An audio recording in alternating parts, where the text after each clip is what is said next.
Hey guys, tonight we're stepping into a different kind of battlefield. The kitchen of history, the dining table of one of the most legendary figures to ever walk the earth. Alexander. Not yet the Great.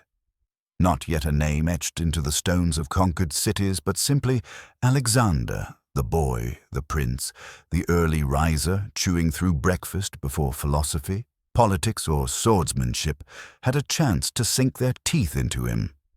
Before he marched through deserts and scaled mountains, before he stood atop the ruins of empires or wept for having no more worlds to conquer, he had to sit through something far more humbling. Breakfast with a side of discipline. Imagine a bitterly cold dawn settling over the hills of Macedon, the air still thick with sleep, the sky a dull iron. The palace might hold treasures, but the morning meal did not. In a quiet corner of the royal household, fires snapped and boiled pots sent up plumes of steam.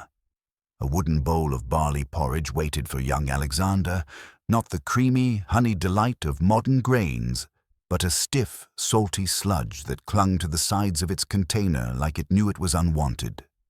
Sometimes, if the day was festive or the cook generous, it was adorned with a splash of sharp goat's milk or a lonely fig, so dry and shriveled it seemed to whisper tales of better days.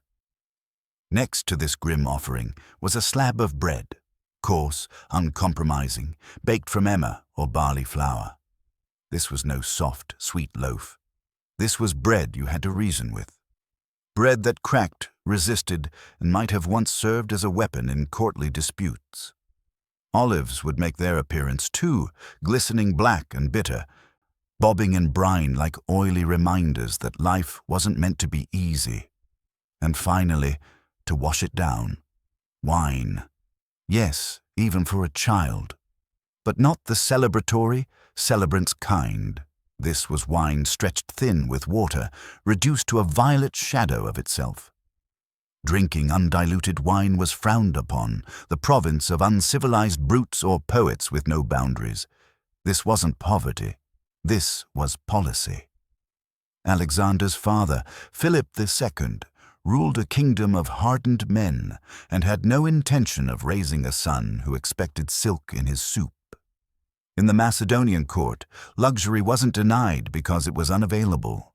It was shunned on principle.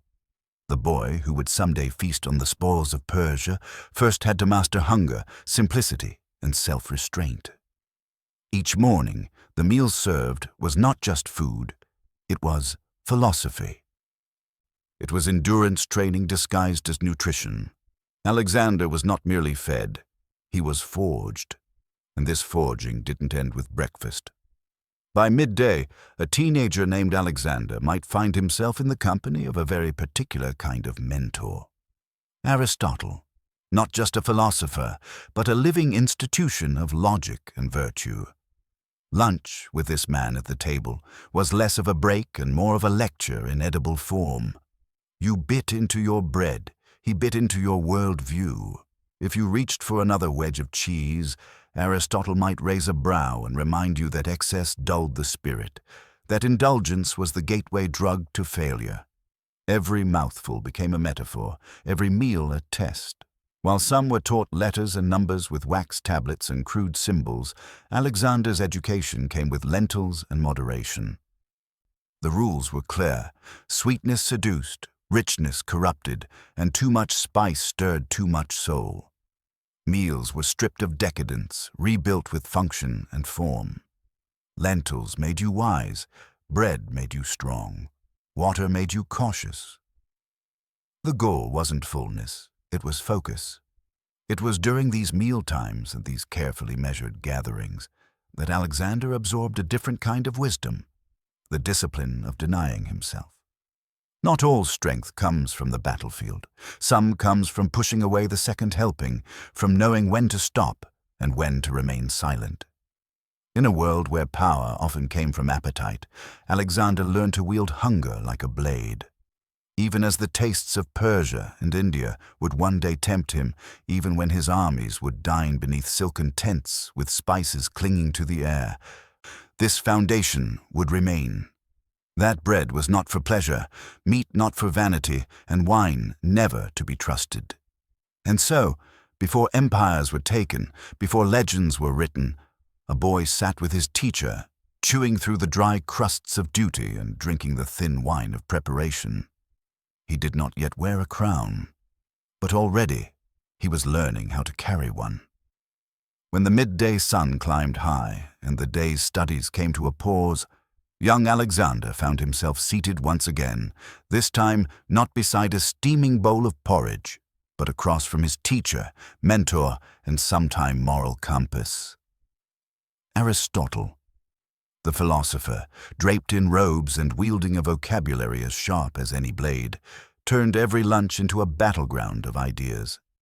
You could hardly lift a spoonful of lentil stew without triggering a discourse on balance, self-restraint, or the corrupting dangers of second helpings. It was not merely an education of the mind. Aristotle ensured that Alexander's ethics were chewed over as deliberately as his food.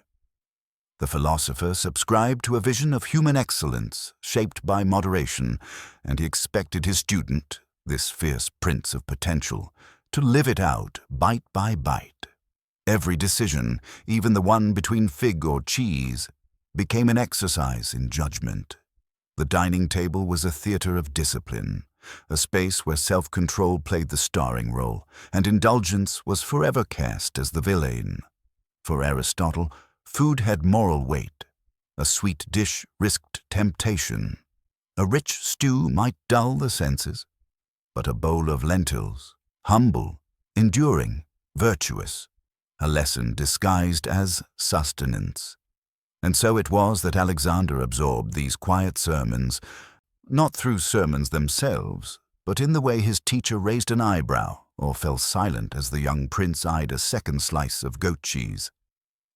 The tension between appetite and restraint became a part of his training, more subtle than sword drills, yet no less enduring. It's easy to overlook this part of his formation, to romanticize the battles, and forget the hours spent chewing on cold bread and abstract principles. But these meals, stripped of excess and rich with meaning, helped form a man who would later resist the luxurious offerings of foreign courts, who would ride through empires yet decline the honeyed traps of softness and surrender. The connection between what one eats and who one becomes was not metaphorical. It was a truth inscribed in the rhythm of daily life. Legumes were more than food. They were evidence of character. Excess was a symptom of weakness, and in the balance between need and want, power was born. Even as Alexander began leading armies and dining beside kings, even as pomegranate sauces and saffron-scented rice became familiar options on his campaign table, his hand still returned to the basics. Bread with the texture of punishment, meat prepared with all the tenderness of a battlefield, and water that could have come from a nearby puddle. Because often it had. When you pack for conquest, you pack light. And Alexander's lunches in the field were more test than treat. A crust of barley bread, weathered into near indestructibility. Cheese that had aged into something between food and artifact. Onions for strength, and breath so harsh it might double as a war cry. These meals were not enjoyed. They were endured. Survival over taste. Utility over pleasure.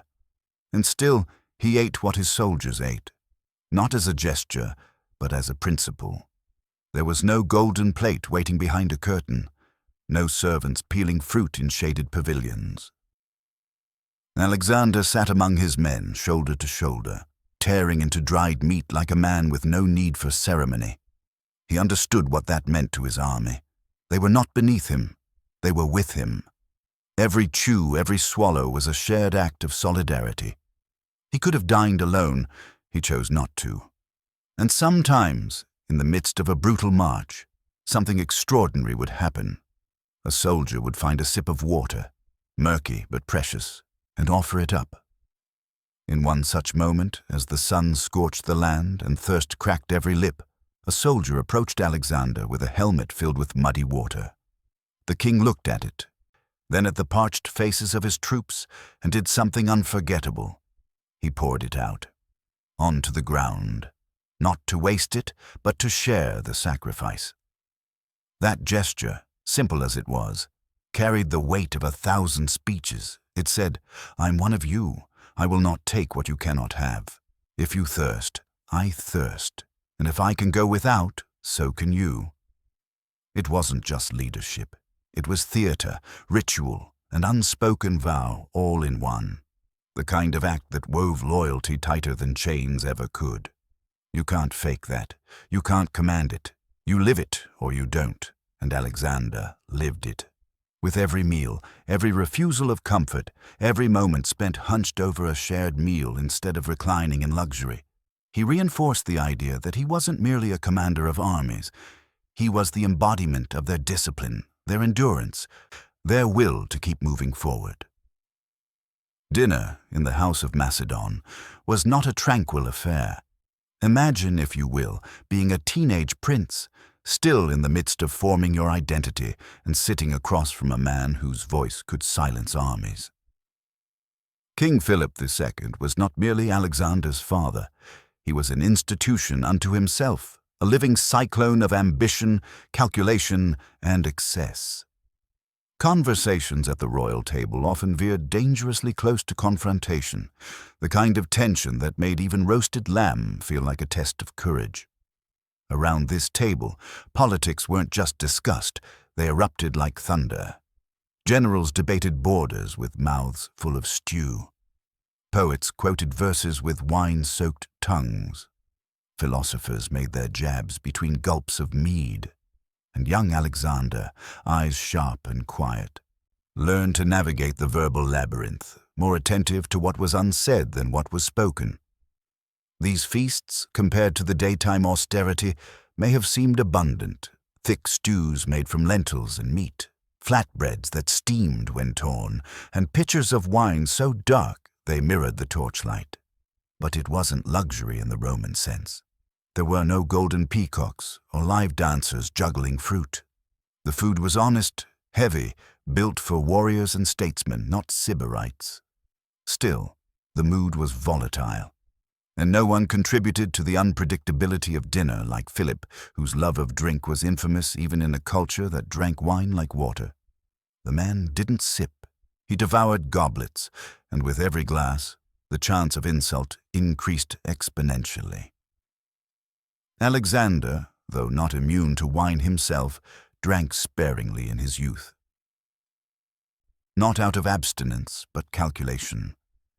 Watching his father blend politics with intoxication taught him that power was best wielded with a clear mind and a steady hand. When Philip rose to toast the glory of Macedon, Alexander watched who clapped, who hesitated, who muttered. These meals were his apprenticeship in power. They taught him the nuance of alliances, the bite of sarcasm, the quiet burn of ambition suppressed in the name of peace. Lessons served alongside meat and memorized like strategy. Sometimes, exotic foods found their way onto the table. Spiced fish from the Ionian coast, honey cakes from Thessaly, pastries wrapped in leaves and laced with unfamiliar flavors. Philip, ever the collector of conquests, brought back dishes from wherever his ambitions took him.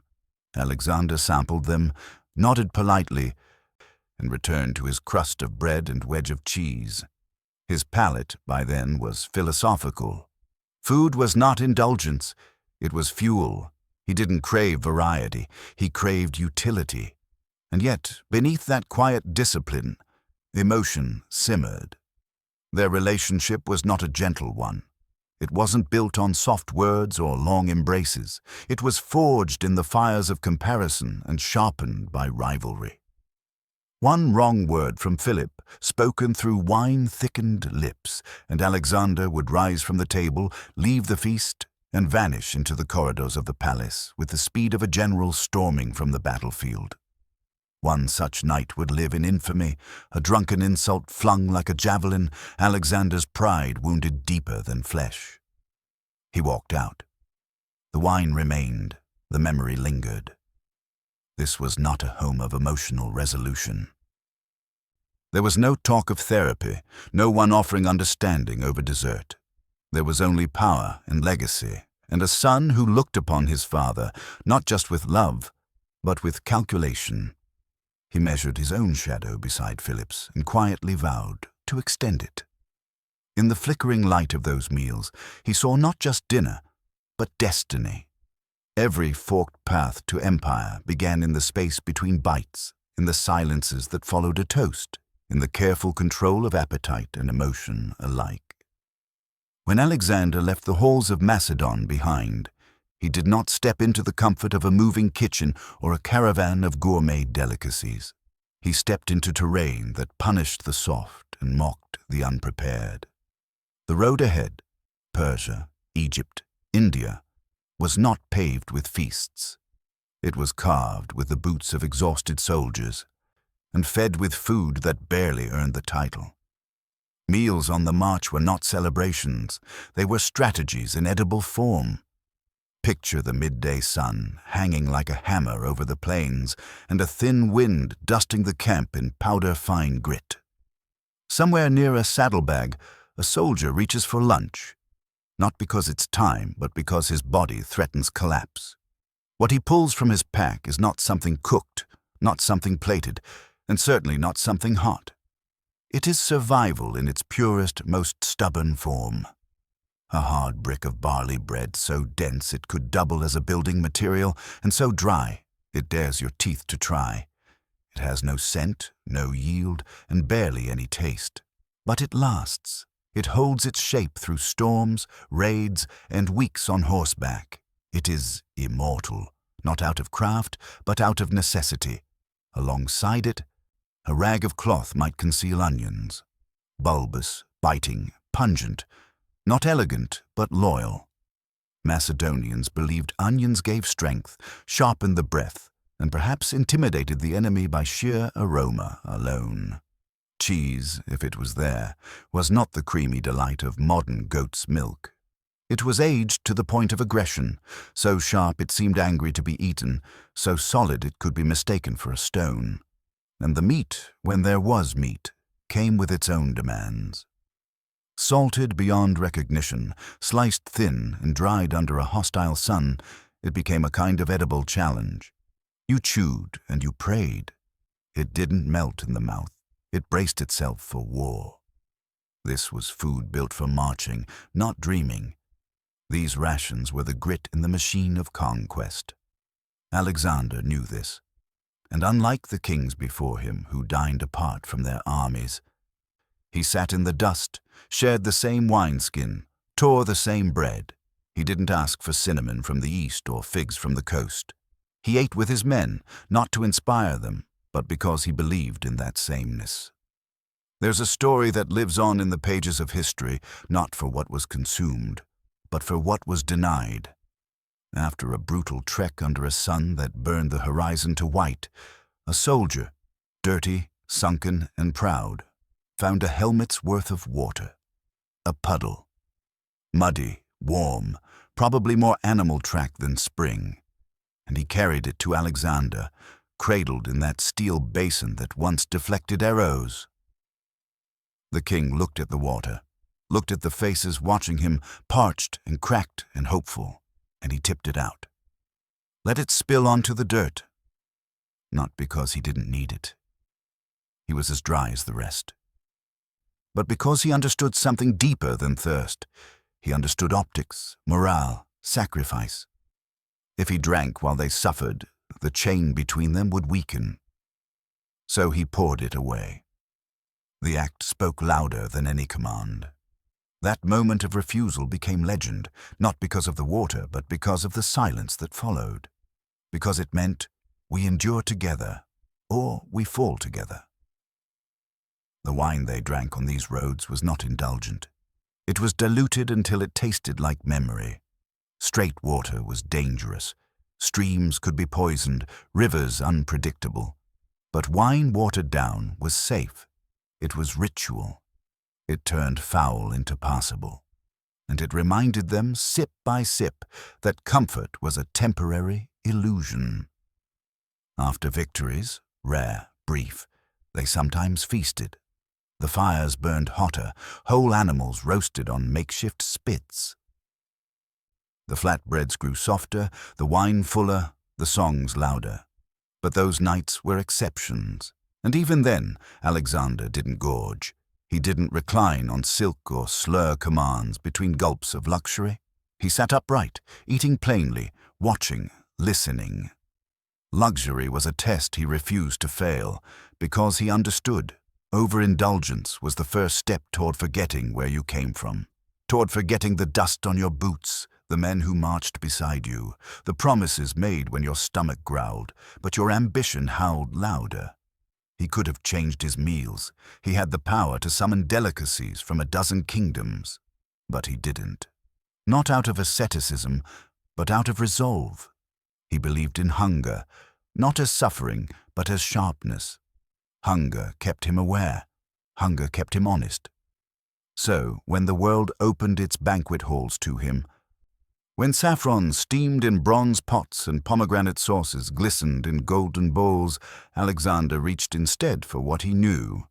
Bread, meat, a piece of fruit if fortune smiled, and water, always mixed with restraint.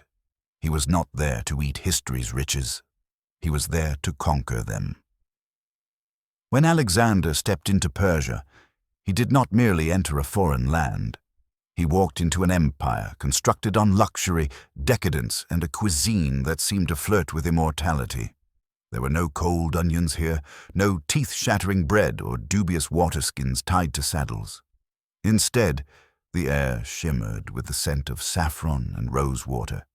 Tables groaned beneath glazed meats and spiced fruits. Wine flowed not in cups, but in crystalline rivers. The Persians, masters of the grand gesture, knew how to turn food into theater. And yet, in the middle of all this opulence, stood a man who had taught himself to be suspicious of softness. Alexander looked upon those gold-plated platters, the jeweled figs and the honey-drizzled delicacies with the same scrutiny he might apply to a fortress wall or an enemy's gaze. Yes, he tasted them. He sampled the saffron rice, the tender lamb, the pastries that dissolved on the tongue like warm silk.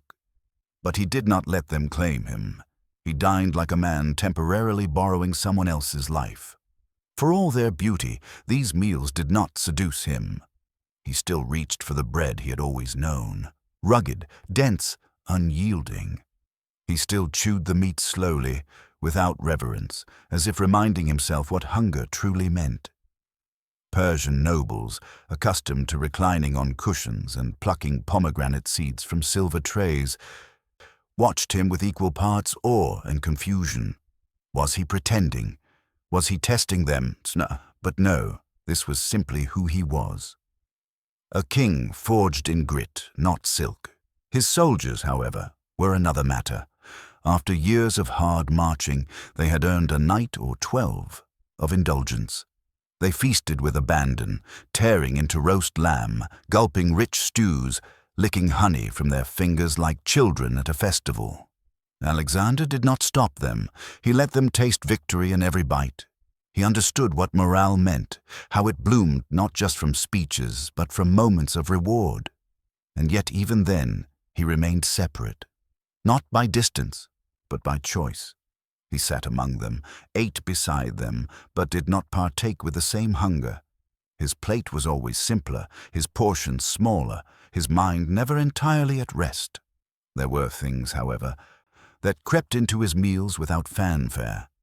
Persian spices, rosewater, cinnamon, cardamom began to appear in small doses. Not because he sought them, but because they seeped into the rhythm of conquest. These were not betrayals of principle. To Alexander, flavor was not the enemy. Decay was.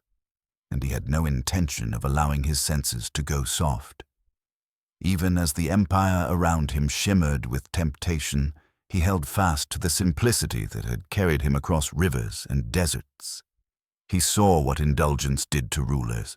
He saw bellies swell and instincts dull. And he feared that more than any blade, food, in this vision, became a mirror. A table set too lavishly reflected not wealth, but vulnerability. A man who could not say no to a golden fig was a man who would falter when the next siege demanded discipline. And so Alexander remained himself. In the halls of Persia, where meals could have easily turned into legends of extravagance, he chose discipline, he chose familiarity, he chose a bowl of lentils over a tower of desserts. Because for him, conquest was not about comfort, it was about clarity. And no matter how fine the table, he always remembered that the road was still ahead. The bread might now be soft, the wine sweet, the meat tender, but the war was never over. And Alexander refused to be conquered by the banquet. When Darius III fled into the night, chased not just by Alexander's armies, but by the inevitability of history, he left behind more than a throne. In his haste, he abandoned one of the most elaborate mobile luxuries ever devised, the Persian royal kitchen. It wasn't a tent. It was an institution, an empire within the empire, built to feed a god-king in motion. This wasn't a handful of cooks stirring pots over a fire.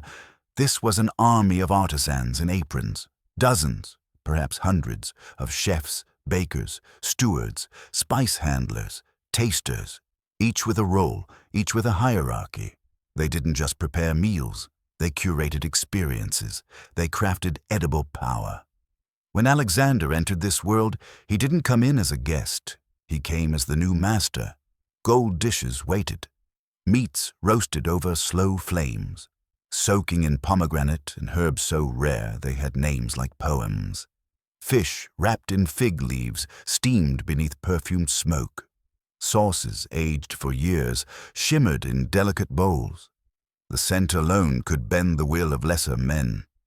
But Alexander, born in cold stone halls and sharpened on military rations, walked into this culinary temple like a soldier entering a siege. He didn't sink into the cushions. He didn't reach for the jeweled goblets. He sat upright, as he had on the battlefield, and surveyed the table as if it were a map. Those around him, Persian nobles now loyal by necessity, watched closely. This was not just dinner. This was a performance. And Alexander played his part with precision. He ate sparingly, quietly. The meal was rich, but his appetite was not. Where others reclined, he remained straight-backed. Where others reached for delicacies, he reached for bread. It was not disdain. It was intent. He understood what the room needed to see, a conqueror who had not been conquered by comfort. His soldiers, ever practical, likely saw the spread as the most welcome change in months. Let them eat. Let them feast. They had earned it. But Alexander, the man who had chased Darius across plains and mountains, was already thinking beyond flavor. He was thinking about legacy, about appearance, about control. He knew that what you eat says as much as what you build or burn, and he would not allow Persian velvet to wrap itself around his command. Still, he allowed some customs to bleed into his own. A multi-course meal here, a floral-scented wine there, not because he needed them, but because he knew when to adapt. He knew the difference between indulging and absorbing, between using culture and being used by it. And so, even while eating in Darius's own dining tent, surrounded by cooks who once stirred sauces for the man he had dethroned, Alexander remained unmoved by opulence. Alert, disciplined, watching. This wasn't humility for its own sake. It was a declaration. I am Macedonian still. I am not what I eat. I am what I resist.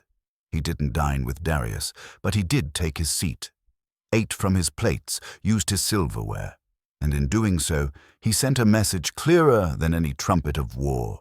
I've not only taken your empire, I've taken your place at the table, but I won't eat like you, because I don't intend to fall like you.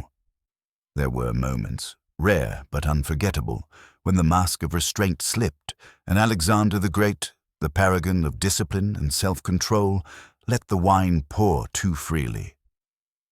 For a man who had built his image on stoicism, on denying himself when others gorged, alcohol was the one indulgence that could unravel everything. Wine did not just loosen his grip on the cup, it loosened his grip on judgment. Persia was the backdrop for one such night. A victory banquet, lavish, ecstatic, humming with the kind of dangerous energy that comes only after conquest, marked a turning point not just for the empire, but for the man himself. Alexander, surrounded by flatterers, warriors, and opportunists, let the goblets clink longer than usual. The wine, heady and rich, spilled into his words, and the controlled brilliance that had guided 1,000 decisions began to flicker. That night, the palace at Persepolis became more than a conquered seat of power. It became a pyre. No one agrees on the exact cause. Some say it was revenge for the Persian sack of Athens a century earlier. Some say it was symbolism, a statement that the old world must be burned to make way for the new. Others whisper of a drunken dare, or a half-hearted joke that turned into a command shouted too loudly and obeyed too quickly. But whatever the reason, the flames rose. Alexander, by then slurred but smiling, watched as the palace burned. The marble cracked, the roof collapsed, embers danced like spirits above the city, illuminating the night in a blaze of irretrievable loss. Somewhere in the chaos, someone likely wept. Others cheered. But history only remembers the image of the conqueror standing before the fire he had lit, deliberately or not. By morning, the hangover arrived not just in his head, but in the history he had altered. Persepolis, the jeweled crown of the Achaemenid kings, was ash. Whether it was regret or calculation that surfaced in Alexander's eyes as he surveyed the smoldering ruins, we cannot know, but the deed was done, and it marked a shift. Something in him tightened after that. It wasn't the only time wine brought devastation. In another infamous banquet, Alexander, in a blaze of drunken fury, killed Clytus the Black, his friend, his general, the man who had once saved his life in battle. An argument turned violent, a taunt struck too close, and a spear thrown in rage ended a bond that no campaign ever could. The aftermath was sobering in every sense. Alexander, once clear-eyed and sharp-tongued, crumpled. He wept, he grieved, he raged against himself. For days he refused food and drink. The man who could cross deserts on foot, who could watch empires fall without blinking, now buckled under the weight of a single, fatal mistake. The lesson was clear. He could withstand the armies of the world, but not always himself. Alcohol, in Alexander's story, was a recurring ghost. A mirror held up to his soul at its most vulnerable. In public he was disciplined, regal, restrained. In private, with a goblet in hand and an empire at his feet, he sometimes became something else, something reckless, emotional, dangerous. The wine brought ghosts with it. Memories of his father, of battles lost and won, of men who once stood beside him and now lay buried under stones or regrets. And yet, for all the damage it caused, Alexander never abandoned wine completely. It remained at the table, a test poured in red. Because that was who he was. A man who wrestled not just with the world, but with himself. A man whose victories were tempered by very human failings. A man whose legacy was as much about control as it was about the moments he lost it. Marching into India was unlike anything Alexander had done before. He had crossed deserts where the sand bit at the skin and mountains where the cold tried to bury men alive. He had seen cities crumble, kings kneel, and empires rebranded with his name. But India was something else. It was not just a new land, it was a recalibration of everything familiar. The food, the weather, the people, the animals. It all conspired to remind the Macedonians that they were very far from home. The terrain shifted beneath their feet, but the real jolt came in the form of what was served on the plate, or leaf, or bowl, or palm. Spices, bright, burning, and unapologetic, welcomed them before any emissary did. Meals were fragrant in ways the Macedonians could not name. The aromas of turmeric, ginger, tamarind, and roasted cumin wafted through camps and markets, clinging to the air like incense that refused to dissipate. For Alexander, this was not a threat. It was curiosity. Though his appetite remained disciplined, his mind remained open. He tasted the new dishes, cautiously at first. Lentils simmered into rich stews, vegetables cooked until tender but alive with heat, rice that bore the scent of cardamom and earth. It was a cuisine with intention, with balance, and with a kind of fiery honesty. Alexander didn't pretend to understand it, but he respected it. His men, however, did not all share that respect. Soldiers who had trained their jaws on barley brick and cheese so dry it could spark were now chewing through curries that numbed their mouths and steamed their sinuses. Suspicion bloomed in their bellies before the food even did. Some mocked it. Others refused it outright. A few tried to barter their new rations for something, anything, that reminded them of home. There were grumblings, loud and theatrical, about the spiced mush and sour sauces and fruits that didn't behave like proper fruit. Still, Alexander persisted. He knew better than to insult the hospitality of a land he had not yet subdued. Food, like language, was a gate. And in this new territory, with strange gods and silent forests, he understood that diplomacy sometimes came in the form of a shared meal. He ate what was offered. He accepted the customs, and when he didn't understand, he didn't mock. He observed. That restraint in a place where misunderstanding could spark revolt was not weakness. It was mastery. His army, though weary and skeptical, adapted slowly. He sent food back to the men when he could. Small samples from local leaders meant not to spoil them, but to soothe them. To say, "You are not forgotten. Try this. Endure."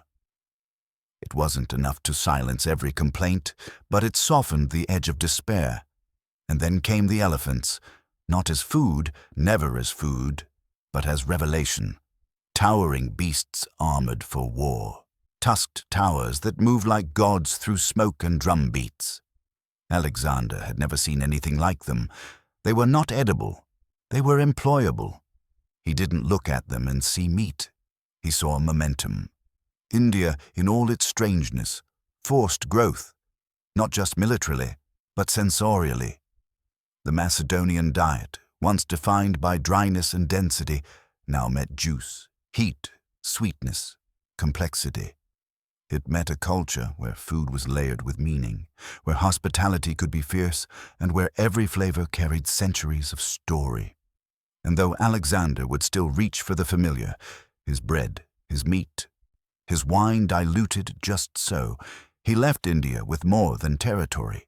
He left with traces of its spice in his blood, its heat in his mind, and its generosity folded somewhere into his idea of leadership. Because to conquer a place is one thing, to taste it and not flinch is another. You can cross deserts, carve your name into mountains, dine with kings and ride through cities that fall silent at the sound of your footsteps. But eventually, you come back to what is simple, what is constant. For Alexander, no matter how far his empire stretched, one thing always seemed to wait for him at the end of every campaign, every feast, every moment of glory. Lentils, not the jeweled dishes of Persia, not the spicy novelties of India, but that soft, quiet bowl of warmth, humble to the point of invisibility, and loyal in ways that only a soldier's meal can be. Lentils did not seduce. They endured. They asked for nothing but fire, water, and time. And for a man who had learned to distrust extravagance, that was enough. Did he love them? Probably not. No child dreams of ruling the world while chewing on lukewarm legumes. But Alexander didn't eat for love. He ate for function, for focus, and for the armor of simplicity. Lentils didn't tempt. They didn't distract. They didn't complicate. They grounded him. Earth in a bowl. In Babylon, where the spoils of the world gathered like moths to a flame, where silver pitchers and gold-studded trays were common as stones, Alexander could have asked for anything. He could have named fruits he'd never tasted, meats from animals his men couldn't pronounce. But instead, he often asked for bread, for water, and for lentils. They represented something more than nutrition. They were political. Lentils didn't spark envy. No one looked at a bowl of lentils and felt threatened. They didn't need to be hunted or negotiated for. They required no tribute. They traveled well. They cooked quickly. They fed armies without ego. He had known them as a boy back in Macedon, eaten them under Aristotle's gaze, where every bite was a lesson in self-restraint. He had shared them with his soldiers under starlight, the steam curling into the night while feet ached and swords rested. He had returned to them in Persia, even when gold coins jingled in the purses of his cooks. In many ways, lentils were his shadow, quiet, overlooked, present, even when he dined alone in Babylon, surrounded by every flavor of the known world. When his body began to slow and his voice grew weaker, they were likely nearby. The final days did not come with ceremony.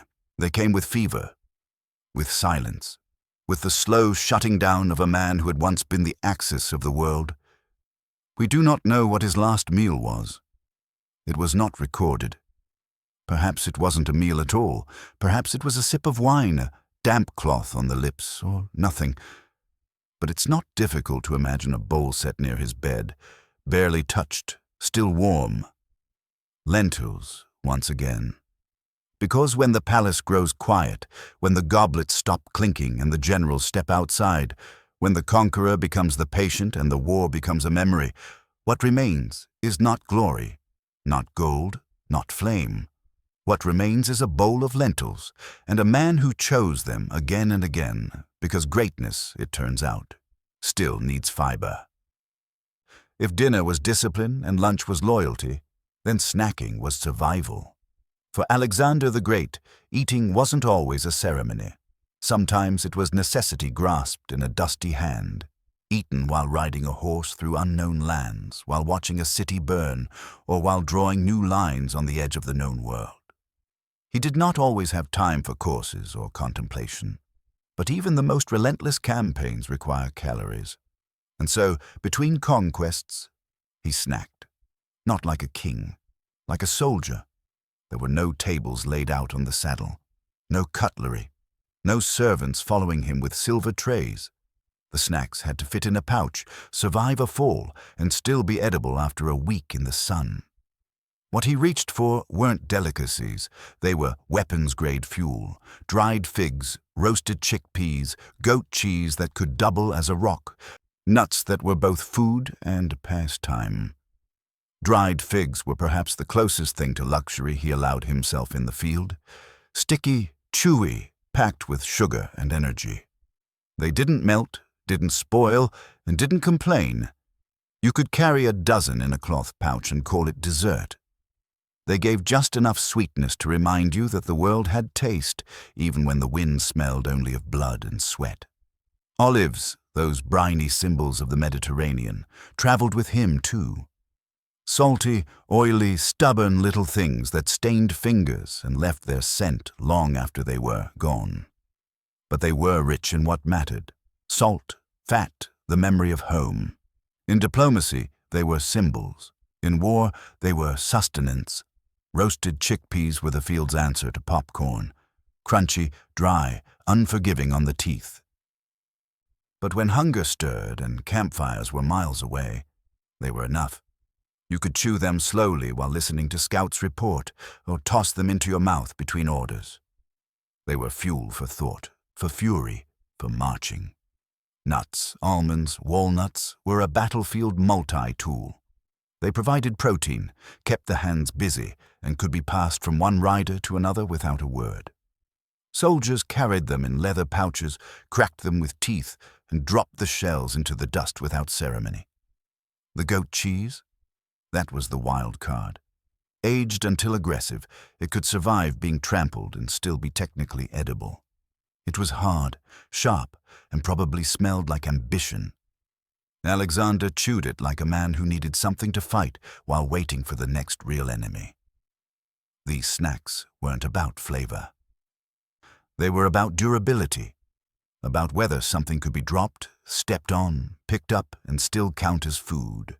No wrapping, no refrigeration, just grit and salt and heat. And then there was the dust. Not on purpose, but always present. Everything, bread, meat, fruit, was seasoned with the road itself. The grit got into your teeth, your throat, your food. It was impossible to avoid. Even the figs wore a crust of earth. It was the unofficial seasoning of conquest, and over time, you stopped noticing. You chewed it like you chewed everything else, with acceptance. Alexander didn't snack to indulge. He snacked to continue. There was no break in his days, no long siestas in shaded gardens. There was only motion, movement, maps, and hunger that had to be managed, not entertained. He could have demanded anything. He had access to cooks, to exotic goods, to honeyed pastries. But even when they were within reach, he kept them there. Within reach, but untouched. He didn't want to look distant. He wanted to look like his men, and nothing made that clearer than sitting on a rock, hunched over, chewing goat cheese with the same grimace as the man beside you. It wasn't performance. It was principle. The same hand that held the reins of empire also held a handful of nuts. Every empire has its moment of excess. The night when restraint dissolves in wine, when tables collapse under the weight of roasted animals, and when celebration teeters on the edge of chaos. For Alexander, those moments came not during the slow chew of barley bread or the quiet dignity of lentils, but after conquest, when the last city had fallen, the last general had bowed, and there was time, briefly, to eat not for survival, but for theater. Victory banquets under Alexander were not just meals, they were declarations. A feast in a captured city wasn't just a reward, it was a message to both allies and enemies. Look what we've taken. Look how easily we gather around a table that once belonged to you. The settings were often surreal. Dinners in palaces still smelling faintly of smoke. Gatherings in temporary halls built on the ruins of toppled temples. Torchlight dancing on golden goblets while foreign nobles tried to understand if they were guests, prisoners, or props in someone else's triumph. The food, unsurprisingly, was overwhelming. Entire animals roasted on spits, dishes carved into the shapes of birds, rice perfumed with pomegranate and stacked high with jewels of dried fruit. Meat steamed with spices brought in from lands barely understood. There were bowls of stews so rich they clung to the sides like stories. Wines that required no introduction, poured into goblets too heavy to raise without commitment. And there were people. So many people. Generals, poets, diplomats, dancers, musicians. Sometimes an elephant or two for flair. The banquets became crowded theaters of clashing customs. Macedonian warriors side-eyeing Persian nobles who dipped bread in sweet sauces. Guests attempting to decipher the rules of a feast where tradition, culture, and ego collided at every course. But if the food was wild, the toasts were wilder. In Macedonian tradition, drinking was not passive, it was a test. Men tried to out-toast one another, not just in volume, but in drama. What began with a calm to Alexander often ended with someone slurring, sobbing, and swearing eternal loyalty to the hem of his cloak. Emotions ran high, wine ran higher. One of the most notorious of these banquets unfolded in Samarkand, where Alexander attempted something bold.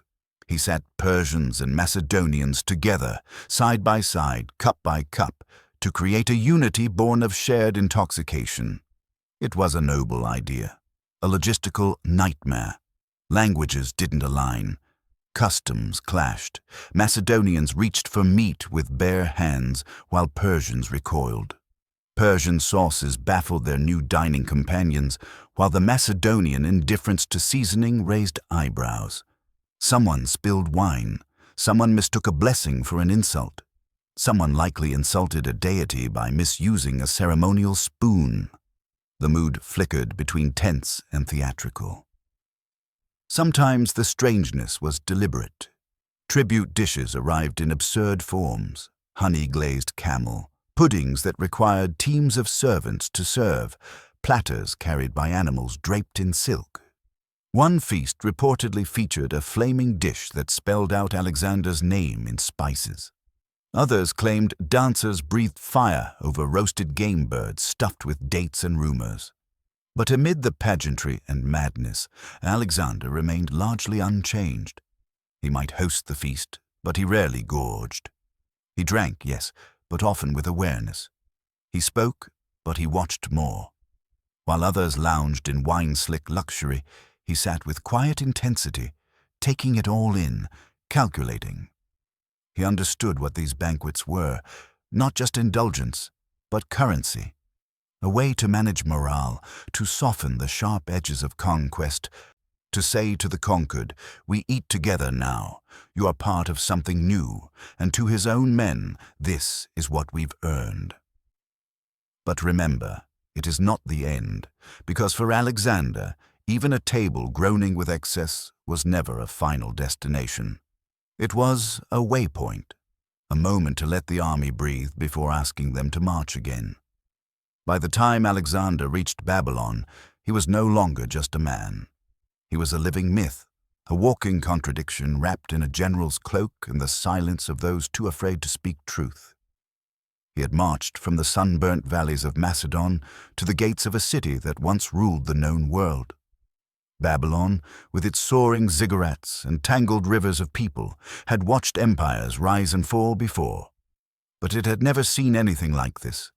The city prepared itself, not just for a king, but for a culmination. It offered him everything. Incense curled from 100 altars. Streets were swept, halls draped, fountains scented with rose and citrus, and the kitchens, those ancient forges of power and pride, unleashed their full might. Alexander's feasts in Babylon were orchestras of excess. Lamb fed on dates and milk, roasted whole and stuffed with herbs rare enough to have names in 3 languages.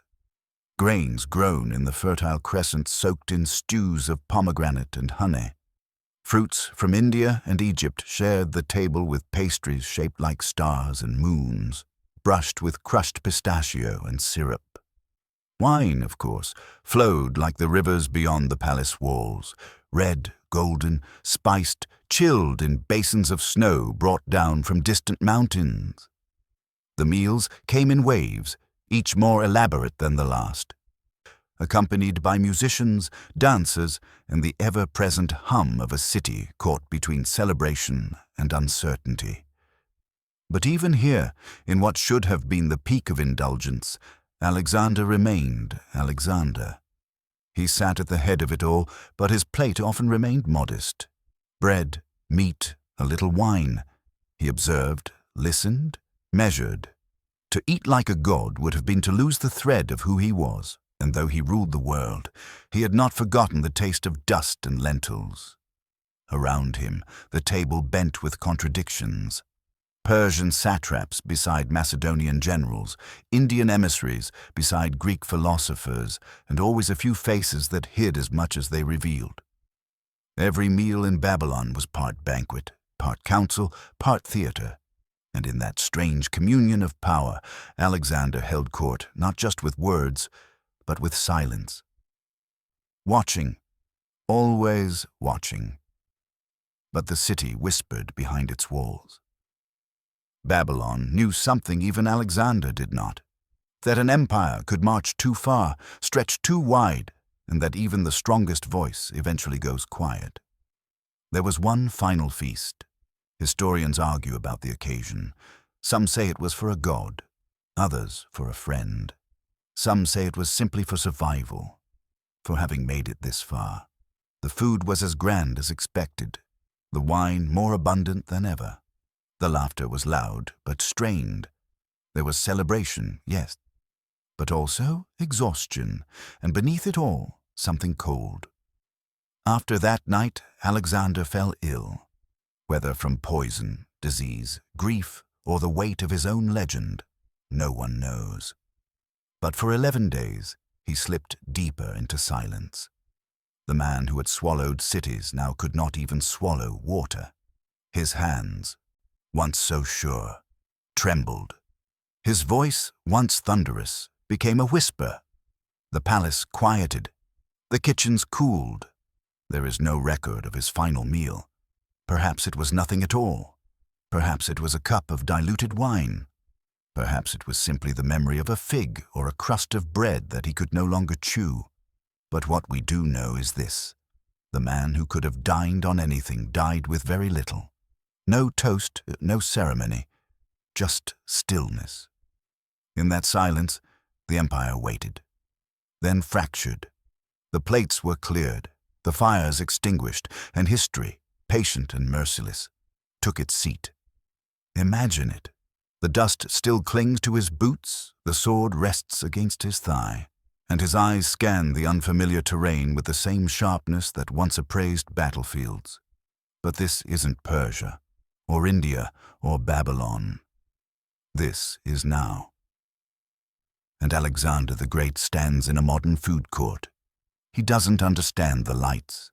The glowing signs confuse him. The smell of a dozen cuisines colliding in one air-conditioned corridor is overwhelming. But what he does understand, immediately, is hunger. His instincts still fire like they always have. He's not here to browse. He's here to eat. He surveys the offerings. A smoothie bar offers something purple and frothy. A fusion taco stand boasts flavors from 3 continents. There's fried chicken stacked higher than any battlefield ration ever dared, and rows of bottled water that sparkle as if divinely enchanted. It is not abundance that impresses him. It is the speed, the fact that food is summoned in moments, without servants, without fires, without even a goat in sight. He doesn't waver. He walks to the spit of rotating meat, nods once at the man slicing lamb, and orders what most resembles something familiar. A gyro.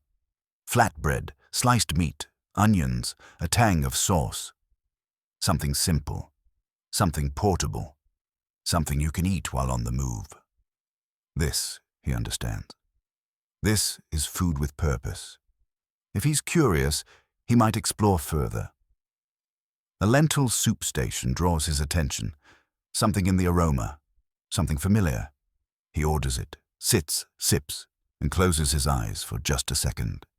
The taste brings back Macedon. It brings back cold mornings, Aristotle's voice, a cracked bowl resting in his palm. And for a moment, he smiles. Around him, no one knows who he is. No one sees the man who rode across empires. He's just a stranger in sandals and dusty robes, eating quietly. But the questions would come. He might hold up a Caesar salad and ask, was this named for the Roman general? Wasn't he betrayed at dinner? He'd squint at General So's chicken and wonder what army the man led. And then there's the milkshake. He tastes it and freezes. What animal? He might ask. Did you milk to get sugar? Health-wise, he'd thrive here. His old diet, heavy on protein and low on softness, would put him in league with the wellness crowd. Paleo? He was that before it had a name. Keto, that was called campaign season. Intermittent fasting. Try marching through Bactria, and yet, amid the novelty, the convenience, the glitter, Alexander would still crave the old ways. A flatbread, some dried meat, a little wine, diluted, because he still doesn't drink it neat, and if offered a cupcake topped with glittering frosting, he would likely stare at it the way he once looked at Darius's war elephants. Impressive, perhaps, but not to be trusted. Because in the end, Alexander wasn't a man of appetite, he was a man of purpose. Food, for him, was never the destination. It was the fuel, the ritual, the reminder that greatness does not rest, not even at the table. So the next time you find yourself frozen before a menu, unsure what to order, overwhelmed by options, ask yourself, would Alexander eat this, or would he conquer it? The feast is over. The music has gone still, the fires have turned to ash, and the last echoes of clinking goblets and sharpened laughter have faded into the stone of Babylon. In the days that followed Alexander's death, no banquet was called, no celebration held. The silence that descended was not out of grief alone, it was confusion, fear, and the disorientation of a world suddenly leaderless. Because when a man becomes a legend while still alive, his death is not just the loss of a life. It is the tearing away of a myth still half spun. In those final days, no one could have imagined that the boy who once gagged on barley porridge in the hills of Macedon would end his journey here, in the heart of an empire he had reshaped with every footstep. And yet there he lay, Alexander, silent, breathless, unreachable. The man who had crossed continents without rest now could not rise from his bed. The general who had split empires with a glance now stared into nothing. He had always been surrounded by food, by the rhythms of ritual meals, shared rations, hurried bites between battles, celebratory feasts crowned with fire and wine. He had dined with philosophers, eaten beside soldiers in the dirt, sat across from defeated kings and broken bread with men who would later betray him. His meals were never just meals. They were tools, weapons, shields, messages. But in the end, there was no gold platter, no final toast, no grand roast served with fanfare. There was only a body growing cold in a room that had grown too quiet, and perhaps, just perhaps, a bowl of lentils cooling nearby, untouched, waiting. History does not record what was on his tongue in those last moments. No scribe captured whether he asked for one last piece of bread, or whether he recognized the taste of the watered wine offered to ease his pain. Perhaps he could no longer swallow. Perhaps he had already left the table in every way that mattered. But what we do know is that his empire did not outlive his appetite. In the days and weeks that followed, his generals argued over his body, over his words, over his unfinished plans. His cities bore his name, but not his vision. His soldiers, once united by discipline and dust, splintered like a broken shield. And yet, his shadow remains.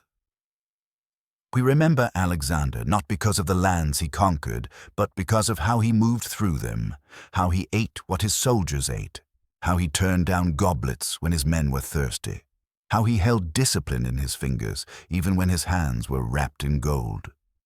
He understood that the strength of an empire did not begin at the palace. It began at the campfire, at the bread crust, at the spoonful of lentils shared in silence. There was greatness in him, yes, but also hunger. Hunger not just for land, but for clarity, for meaning, for purpose that reached beyond silk banners and marble walls. His diet reflected that drive. He rejected what dulled the senses. He feared what softened the will. He embraced simplicity, even when surrounded by splendor. And in that simplicity we find something timeless. Not in the spices of Persia or the wines of Babylon, not in the roasted feasts or the shattered plates of Samarkand, but in the bowl of lentils, passed hand to hand, shared between a king and his army. In the dust-covered fig, eaten in motion, in the crust of barley bread that bruised the gums but kept the body moving forward. This is what remains. Not just the maps redrawn in his name, or the cities raised from his ambition, but the quiet choices, the way he chewed, the way he waited, the way he poured water into the ground and told an empire without a word. That discipline is stronger than thirst. In the end, greatness is not measured by what a man builds. It's measured by what he refuses to let destroy him. And so, as the table is cleared and the flame dims, we leave Alexander not as a conqueror, but as a man who once picked up a piece of bread, sat beside his soldiers, and ate with the hunger of someone who knew the world would never be enough. He ruled like a storm. He died like a whisper. And history, like the lentil, endures.